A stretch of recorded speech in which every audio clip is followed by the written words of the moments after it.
Let's talk about money. I mean, we all use it pretty much every single day, but how well do we really get it? It can be this amazing tool that gives us freedom, or it can be a massive source of stress. So in this explainer, we're going to strip it all down to the absolute basics. Okay, so to get started, I want you to picture this. Imagine you're in some serious financial trouble, like you've lost your job, you're just drowning in debt, and you decide to go to the one person you're sure can help you out, a mob boss. So a character in the story we're looking at just lays it all on the table. The recession, losing his job, all the debt. And that feeling, it's something a lot of us can understand, right? You've got credit card bills piling up, car payments, maybe a mortgage, student loans. I mean, this guy's in real trouble. Now, he mentions a recession, which sounds like one of those big abstract economic terms. But really, it's just the backdrop for this whole problem. It's what happens when the whole economy kind of pumps the brakes, companies start to struggle, and, well, as a result, people start losing their jobs. And when a big economic problem like a recession hits you, on a personal level, it can lead to this: being broke. It's such a simple word, but it describes a really powerful and frankly painful situation when you have absolutely nothing left after all the bills are paid. And this is where the story gets a crazy twist. The man asks for a loan, and you'll never guess what the mob boss says. He says, "I'm broke too."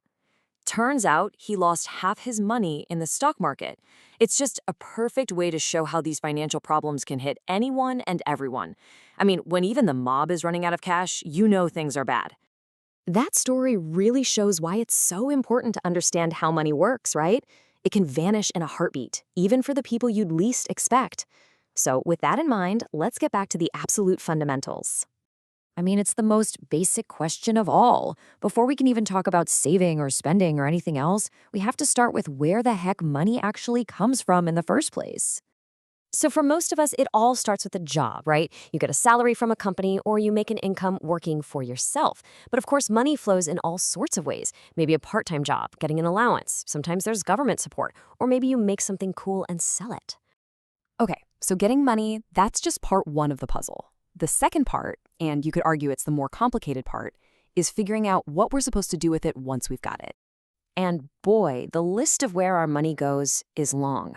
Of course, you've got the absolute must-haves, like food and a place to live, but then there's everything else that makes up life today, getting around, our phones, and hopefully, we can put a little bit aside for the future.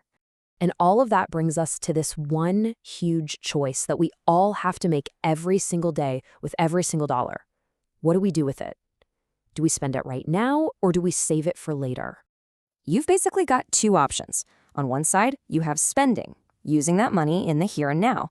And on the other, you have saving, tucking it away for later. And honestly, getting a real handle on your finances is all about finding the right balance between those two.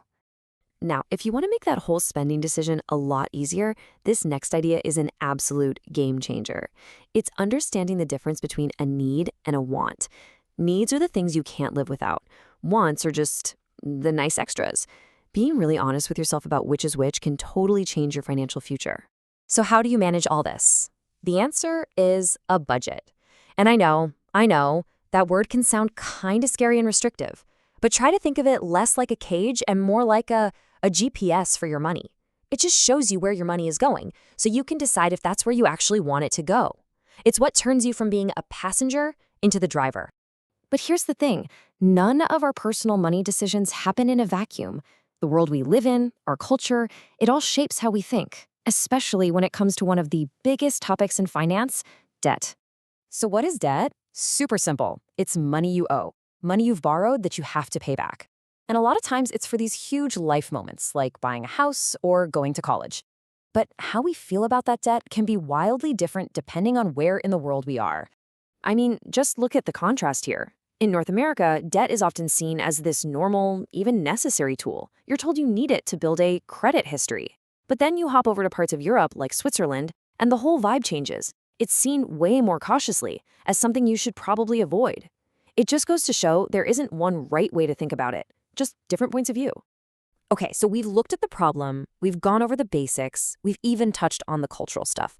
So what does this all mean for us? How do we actually find a clear path forward through all this? Well, first, I think it's important to just be real about the common hurdles. These are the big reasons people get into financial trouble. And a lot of the time, it's not because of one bad choice, but because of major life events or bigger issues like wages being too low or how expensive things like healthcare and education have become. And this is so important to remember. Money stress is not just a math problem. It's emotional. It gets into our heads, it can affect our sleep, our relationships, our happiness. And just acknowledging that, saying it out loud, is a huge first step to dealing with it. So, what can you actually do? Let's break it down into 4 simple, but honestly, really powerful steps. First, get crystal clear on your needs versus your wants. Second, make a simple plan, a budget, just to see where your money's going. Third, save something. Even if it's a tiny amount, just start the habit. And finally, keep learning. Knowledge really is the first step to feeling like you're in control.